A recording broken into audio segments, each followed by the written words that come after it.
ታሪኩ የሚጀምረው ሪክ ራያን በሚባል ፍጹም ተራና በተወሰነ መልኩ አይናፋር በሆነ ጎረምሳ ነው። አንድ ቀን ጠዋት ትምህርት ቤት ለመሄድ ዘግቶ ስለነበረ አውቶቡሱ ጋር ለመድረስ በከፍተኛ ሁኔታ ይሮጣል። በሆነ መንገድ አውቶቡሱን አስቆሞ ወደ ውስጥ መግባት ቢችልም ወደ ውስጥ እንደገባ ግን ማንም እሱን በማየቱ እንዳልተደሰተ ግልጽ ይሆናል። በአውቶቡሱ ውስጥ ማንም ሰው መቀመጫ እንኳን ሊያጋራው አይፈልግም። ምክንያቱም እውነታው ሪክ በትምህርት ቤቱ ልጆች ዘንድ ጨርሶ ተወዳጅነት የሌለው ማንም የማይቀበለው ልጅ ነው። በመጨረሻም ብቸኛ የልብ ጓደኛ ከሆነው ከትሪ አጠገብ ሄዶ ይቀመጣል። እዚያ እንደተቀመጠም አይኖቹ ጆርጀንሰን የተባለችው ቆንጆ ልጅ ላይ ያርፋሉ።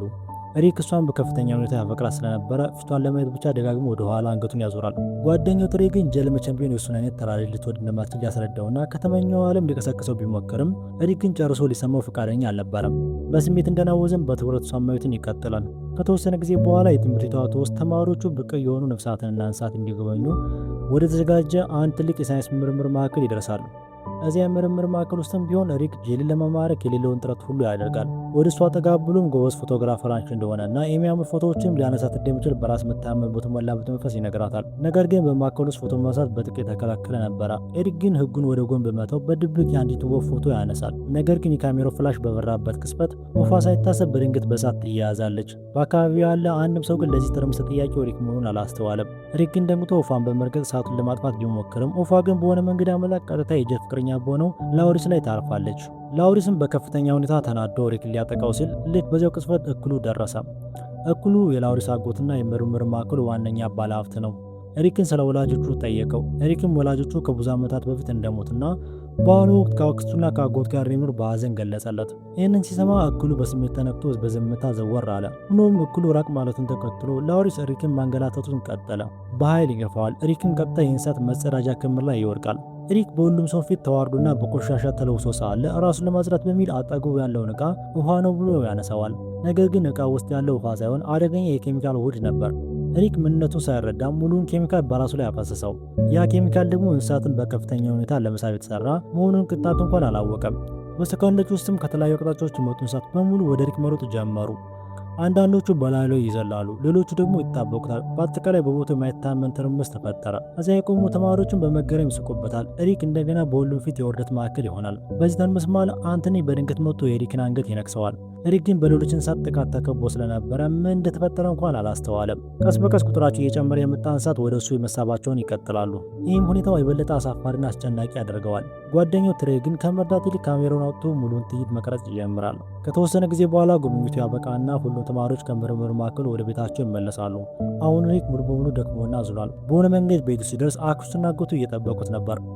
አጎቱ እንዲሁ በተለመደ ሁኔታ አሳዎችን እንዲመግብ ይነግረዋል። ሪክ ወደ አሳ ማስቀመጫው ታንከር ተጠጋ። ነገር ግን ድንገት የማቅለል ስሜት መጥቶበት ቀጥታ ታንከር ውስጥ አስታወቀ። በጣም ከመዛሉ የተነሳ ለሆነው ነገር ሁሉ ምላሽ አልሰጠም። ራሱን እየጎተተም ወደ ክፍሉ በመሄድ አልጋው ላይ እንደወደቀ ወዲያውኑ እንቅልፍ ወሰደው። በዚያው ቅጽበት ታሪኩ ትልቅ ለውጥ ያሳየናል። እክሉ በሐኪሞች ተገቦ በአንድ ላብራቶሪ ውስጥ ይታያል። ለሕይወት አስጊ በሆነ ከባድ በሽታ እየተሰቃየ እንደሆነና ብዙ ጊዜ እንዳልቀረውም ተረጋገጠ። ነገር ግን እክሉ ሽንፈትን የሚቀበል ሰው አይደለም። ለዓመታት ከአንድ ሳይንቲስት ጋር በመሆን ሊፈወሰው የሚችልን ልዩ ማሽንን በሚስጥር ሲያዘጋጅ ቆይቷል። ማሽኑ ግን ያልተጠነቀቀና አደገኛ መሆኑን የሚገልጸውን የሐኪሞቹ ማስጠንቀቂያ ወደ ጎን በመተው ማሽኑ እንዲበራ ትዕዛዝ ሰጠ። ማሽኑ እንደተነሳ በላብራቶሪ ውስጥ ታላቅ የፍንዳታ ድምፅ አስተጋባ። በቦታው የነበሩ ሰዎች ግን ሙከራው እንደከሸፈ በማሰብ በሳቅ ይንከተከቱ ጀመር። ከሳይንቲስቶቹ አንዱ በኩል ላይ ማሾፍ ይጀምራል። ነገር ግን በድንገት ድባቡን የሚቀይር እጅግ የሚያስፈራ ነገር ተከሰተ። ማሽኑ ውስጥ የተቀመጠው እክሉ የዚያን ሳይንቲስት እጅ ይዞ ሕይወት ኃይሉ መምጠጥ ጀመረ። በሰከንዶች ውስጥም ሳይንቲስቱ ወድቆ ይሞታል። በዚህ ቅጽበት እክሉ አንድ እውነታን ይረዳል። ማሽኑ በትክክል ይሰራል። የሌሎችን ሰዎች ኃይል መምጠጥ እስከቀጠለ ድረስ በሽታው ሊገለው እንደማይችልም ይገነዘባል። ከዚያን ቀን ጀምሮ እክሉ ከምንጊዜውም በላይ አደገኛ ጭራቅ ሆነ። በሌላ በኩል ሪክ በትምህርት ቤት ውስጥ ዓመታዊ ዝግጅት እየተካሄደ መሆኑን ዘንግቶ አሁንም አልጋው ላይ ተኝቷል። የዕለቱ የክብር እንግዳ ደግሞ በዓለም ታዋቂ ሳይንቲስት ስቲቭ ሃኪንግ ነበሩ። ለአካላዊ ድክመታቸው እጅ ሳይሰጡ ሁልጊዜም እንዴት ራሳቸውን ያበረቱ እንደነበረ ለተማሪዎች ልብ የሚነካ አነቃቂ ንግግርን ያደርጋሉ። ተማሪዎቹ በተደነቀ መንፈስ የሳይንቲስቱን ኃይለኛ ቃላትን በትኩረት ያዳምጣሉ። በዚያ ታላቅ ዝግጅት ላይም እንኳን ሪክ እንደተለመደው ጄሊን ለማስደመም ደፋ ቀና ይላል። በዚህ መሃል ግን ሳይታሰብ እንደገና ከላውሪስ ጋር ተጋጨ። ይህም የላውሪስን ቁጣ ወዲያውኑ ቀሰቀሰው። በዚያ ቅጽበት ግን አንድ በጣም እንግዳ ነገር ተፈጠረ። የሪክ እጅ ከአቅራቢያው ካለ የፊት መታጠቢያ ገንዳ ጋር ተጣበቀ። ምንም ያህል ቢታገልም እጁን ለማላቀቅ ግን አልቻለም።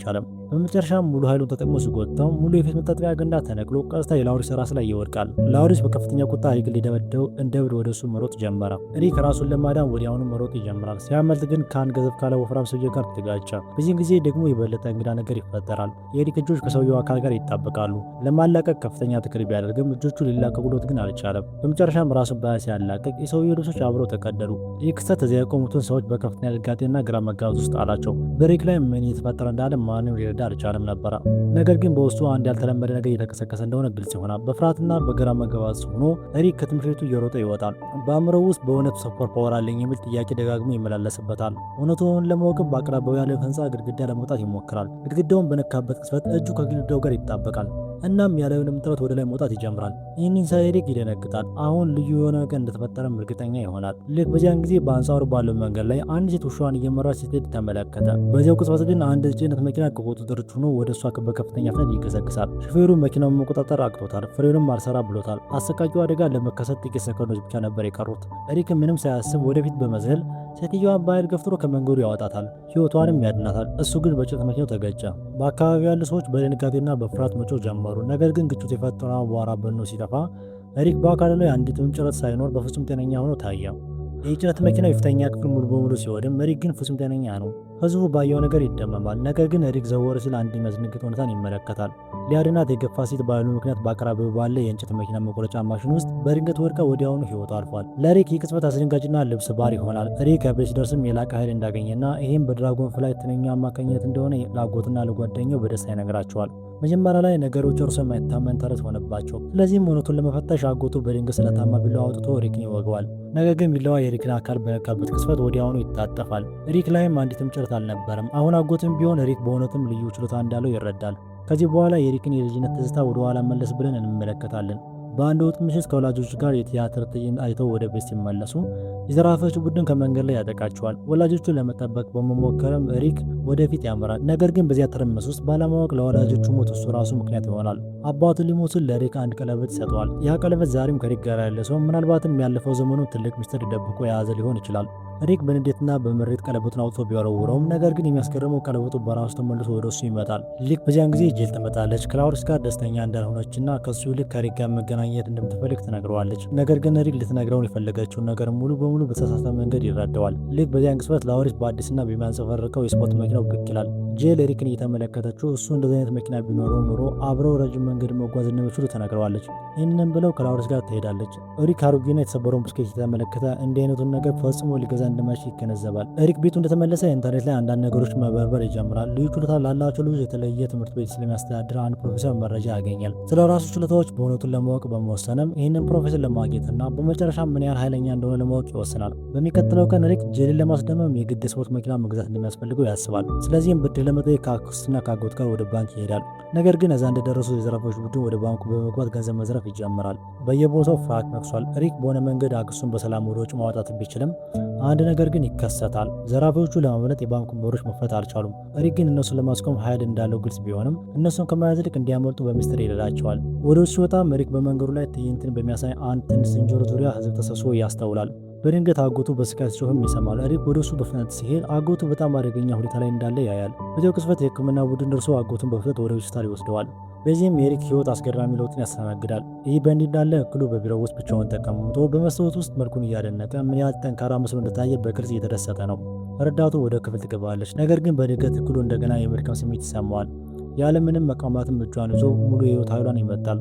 በሰኮንዶች ውስጥም የልጅቷ ህይወት ያልፋል። በረጋ መንፈስ አስከሬኗን በአንድ ሳጥን ውስጥ ይደብቀዋል። አሁን በህይወት ለመኖር ማንኛውም ሰው ለመግደል ወደ ኋላ እንደማይል ግልጽ ሆኗል። በሌላ በኩል ኤሪክ በሆስፒታል በመሄድ የተጎዳውን አጎቱን ይጎበኛል። ከዚህ ሁሉ ክስተት በኋላ ስላነበበው ምስጢራዊ ፕሮፌሰር በእርግጥ ሄዶ መገናኘት እንዳለበት ይወስናል። ልዩ ኃይል ላላቸው ልጆች ምስጢራዊ ትምህርት ቤት የሚያስተዳድረው ፕሮፌሰር ዣቪየርን ያገኘዋል። ፕሮፌሰሩ ኤሪክም ወደ ትምህርት ቤቱ ይወስዱታል። እዚያም ሙሉ በሙሉ ተራ የሚመስሉ ነገር ግን እያንዳንዳቸው እንግዳ የሆኑ ችሎታ ያላቸውን በርካታ ህጻናትና አዋቂዎችን ያሳየዋል።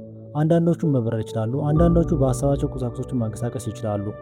ሁሉም እውነተኛ ሱፐርሂሮዎች ይመስላሉ። በመቀጠልም ፕሮፌሰሩ ኤሪክን ከባለቤታቸው ጋር ያስተዋውቁታል። ወይዘሮ ዣቬር በእጃቸው አሻንጉሊት የሚመስል ነገር ይዘዋል። ነገር ግን በድንገት አሻንጉሊቱ እጁን አንስቶ ፕሮፌሰሩ በክፍል ውስጥ ይወረውራቸዋል። በዚህ ጊዜ ነው ኤሪክ እሱ በእውነትም አስገራሚ ጥንካሬ ያለው ትንሽ ልጃቸው መሆኑን የተረዳው። ወይዘሮ ዣቬርን በተበሳጨ መንፈስ በመጀመሪያ ቀኑ የሱፐር ሂሮ ልብስን ባለመምረጡ ኤሪክን ይገስጹታል። እናም ወዲያውኑ ልብስ እንዲመርጥም ያዘዙታል። ከዚህ በኋላ ኤሪክ የራሱን የሱፐር ሂሮ ልብስ ያዘጋጃል። በላዩ ላይ የድራጎን ትንኝ አርማ ያለበት አረንጓዴ ልብስም ይመርጣል። ምክንያቱም ኃይሉ የመጣው ከትንኝ ንክሻ እንደሆነ ያምናል። ልብሱን ለመጀመሪያ ጊዜ ልብሰው ወደ አንድ ጣሪያ ይወጣል። ነገር ግን በድንገት ከሪክ ልብስ ጋር የሚመሳሰል ልብስ የለበሰ ሌላ ሱፐር ሂሮ ከዚያ ጣሪያ ላይ ያገኛል። ሰውየው ይህ ጣሪያ የእሱ ዘውትር መገኛ ቦታ እንደሆነና በየቀኑ እዚህ እንደሚመጣም ይነግረዋል።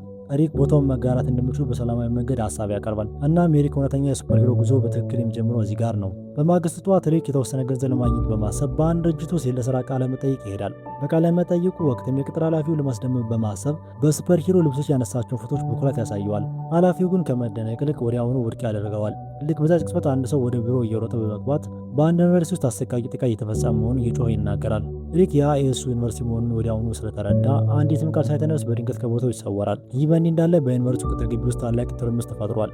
እኩል አሁን የብር ቀለም ያለው የብረት ልብስ በመልበስ ሙሉ በሙሉ ወደ ጨካኝ ክፉ ሰው ተቀይሯል። የእሱ አደገኛ እቅድ የወጣት ዩኒቨርሲቲ ተማሪዎችን ደም በመምጠት ለራሱ ሕይወት የሚሆን ኃይለኛ የዕድሜ ማራዘኛ መድኃኒት ማዘጋጀት ነው። ጥቃቱ እንደተጀመረም ሪክ በሱፐር ሂሮ ልብሱ እዚያ ቦታ ይደርሳል። በመጨረሻም ሪክና እኩሉ ፊት ለፊት ተገናኙ።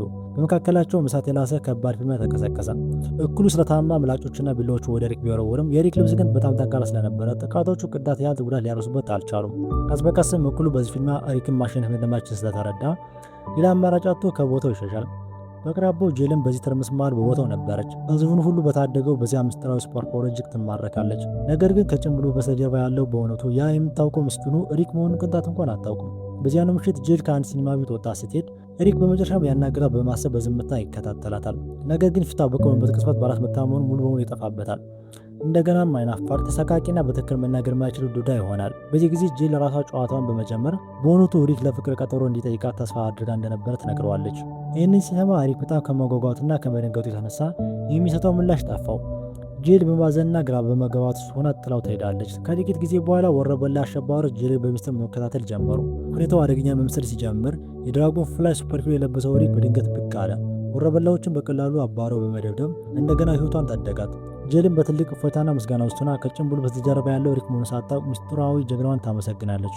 ይህ በእንዲህ እንዳለ እኩሉ በላቦራቶሪ ውስጥ ማሽኑን በጥልቀት እየመረመረ ነው። በዚህም ጊዜ አንድ የሚያስደነግጥ እውነታን ያገኛል። የማሽኑ ኃይሉን ተጠቅሞ የ47,000 ሰዎችን የህይወት ኃይል መምጠት ከቻለ ፍጹም የማይሞት ዘላለማዊ ይሆናል።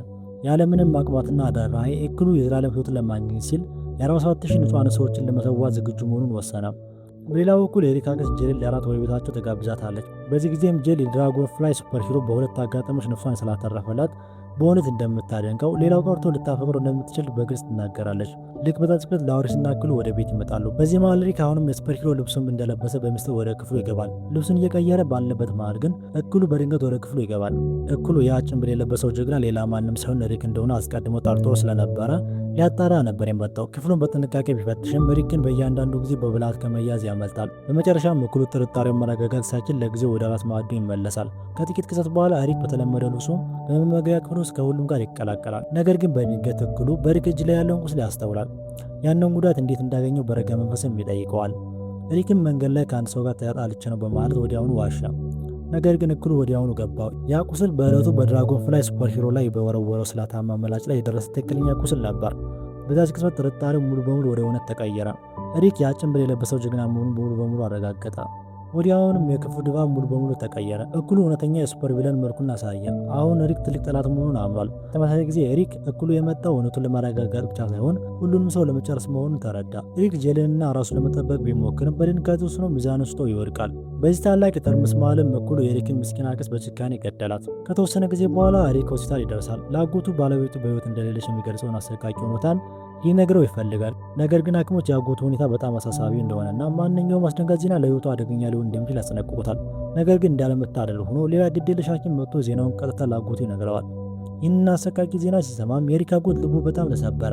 ከጥቂት ቀናት በኋላ ሪክ ቤት ውስጥ በዝምታ ተክዞ እናየዋለን። ፈጽሞ አይናገርም። በሐዘን ማዕበል ውስጥም ተውጧል። ከአክስቱ ድንገተኛ ሞት በኋላ ስሜቱ ክፉኛ ተጎድቷል። ብዙም ሳይቆይ አጎቱ ከተሬ ጋር ወደ ሪክ ይመጣሉ። አጎቱ ያንኑ ቀለበት መልሶ እጁ ላይ ያደረገለትና እውነተኛ ትርጉሙን ማስታወሰው። ሪክ እውነተኛ ሱፐር ሂሮ እንደሆነና ሱፐር ሂሮዎች ደግሞ መቼም ቢሆን እጅ እንደማይሰጡ ነገረው። ሁኔታው ምንም ያህል አስቸጋሪ ቢሆንም ተግባራቸው ንጹሐን ሰዎችን መታደግ እንደሆነ ማስረዳው። በተጨማሪም ያጨካኙ ሱፐር ቪለን በሺዎች የሚቆጠሩ ሰዎችን ለመጨረስ ያቀደ እንደሆነና እሱን ሊያስቆመው የሚችለው ብቸኛው ሰው ሪክ ብቻ መሆኑን አብራራለት። ሪክ ግን ሌሎችን መርዳት ቢፈልግም ጥሩ ነገር ለማድረግ በመሞከረ ቁጥር ሁኔታዎች ሁሉ ተገላቢጦሽ ሊሆኑ እንደሚበላሹበት በምሬት ተናገረ። ልክ በዛች ቅጽበት በከተማ ውስጥ ስለሚካሄድ አንድ እጅግ ግዙፍ ስብሰባ በቴሌቪዥን ሰበር ዜና ተላለፈ። እንደዚህ አይነት ታላቅ ዝግጅቶች ለሱፐር ቪለኖች ፍጹም ኢላማ እንደሚሆኑ ሁሉም ወዲያውኑ ገባቸው። በመሆኑም ቅንጣት ጊዜ እንኳን ሳይባክኑ ወደ ስብሰባው ማዕከል ይሄዳሉ። እኩሉ አስቀድሞ እዚያ ቦታ ላይ ደርሶ ነበር። ሪክ ግን እሱ እውነተኛ ከሃዲና ተንኮለኛ መሆኑን አሁንም የጠረጠረው ነገር አልነበረም። ቀጥታ ወደ እኩሉ ጠጋ ብሎ እውነተኛ ሱፐርቪለኑ ማን እንደሆነ ጠየቀው። እኩሉ በረጋ መንፈስ በመዋሸት መድረኩ ላይ ወደ ቆመው አንድ ምስኪን መነኩሴ እየጠቆመ ያልኸው ሱፐርቪለኑ እሱ ነው አለው። ሪክም ነገሩን ያለምንም ጥርጣሬ በማመን በፍጥነት ልብሱን ቀይሮ ያንን ንጹህ መነኩሴ ያለምንም ምክንያት ማጥቃት ጀመረ።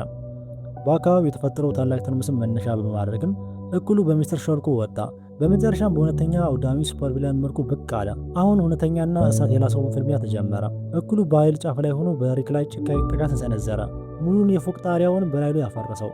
ሪክ ግን ጣሪያውን በሙሉ ኃይሉ ወደ ላይ ገፍቶ ሊያወጣው ቢሞክርም ፍርስራሹ እንደገና ተመልሶ በላዩ ላይ በመጫን እንዳይንቀሳቀስ አደረገው።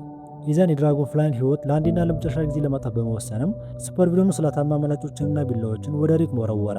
ነገር ግን በመጨረሻዋ ሰከንድ ጄል በከፍተኛ ፍጥነት እየሮጠች መጣ በሪክ ፊት ጋሻ ሆና ቆመች። የድራጎን ፍላይ ሱፐር ሂለሩን በጽኑ አፍቅረዋለች። በመሆኑም ያለምንም አቅማት እሱን ለመጠበቅ ስትል የራሷን ህይወት ለሞት አሳልፋ ሰጠች። የተወረወሩ ምላጮቹም ቀጥታ ጄል ላይ በማረፍ እዚያው ላይ በከባድ ሁኔታ አቆሰሏት። ጄል በፊቱ ተመታ መውደቋን ሪክ ሲያይ በውስጡ ተደብቆ የነበረው እውነተኛ ታላቅ ኃይል ፈነዳ። እኩሉም ማሽኑን አብርቶ የንጹሃን ሰዎች የህይወት ኃይል ወደሚመጣበት የፎቅ ጣሪያ በፍጥነት ይወጣል። ሪክ ያለውን የጀግነትና የልብ ድብረት ሁሉ በማሰባሰብ ቀጥታ ወደ ማሽኑ አመራ። የማሽኑ ኃይል በብላት በመጠቀምም የጄልን ነፍስ መመለስ ቻለ። ነገር ግን በዚሁ መሃል በጥቂት ሰኮንዶች ውስጥ ሱፐርቪለኑ የማይሞት ዘላለማዊ ፍጥር ይሆናል። ያ ከተከሰተ ደግሞ መላው ዓለም አደጋ ውስጥ ይወድቃል። ሪክ ስለታማ መላጆቹን እንደ በረዶ ቢረግፉበትም ያለምንም ፍርሃት ወደፊት መግፋቱን ቀጠለ። በመጨረሻም እኩል ጋር ደርሶ የመጨረሻ ጥቃት ሰነዘረበት። ማሽኑንም ሙሉ በሙሉ አደቀቀው። ታላቅ የፍንዳታ ድምፅም አካባቢውን በሙሉ አናወጠው። በማሽኑ መጋየትም ሱፐርቪለኑ ለአንዴና ለመጨረሻ ጊዜ አከተመ። ከዚህ ኃይለኛ ፍንዳታ በኋላ ግን ሪክና ጄል ከፎቅ ጣሪያ ላይ ቁልቁል መውረድ ጀመሩ። በአየር ላይ የተምዘገዘጉ ሳለ ጄል በሪክ እጅ ላይ ያለው ምስጢራዊ ቀለበት አስተዋለች። በዛች ቅጽበትም እውነቱን ተረዳች። ያ ህይወቷን ደጋግሞ የታደገው ሱፐር ሂሮ ሌላ ማንም ሳይሆን ራሱ ሪክ ነበር። እናም ታሪኩ ከዚህ ጋር ያበቃል። ቪዲዮን ከወደዳችሁት ላይክ እና ሰብስክራይብ ማድረጋችሁ እንዳትረሱ። በሚቀጥለው ቪዲዮ እስከምንገናኝ ድረስ ቻው።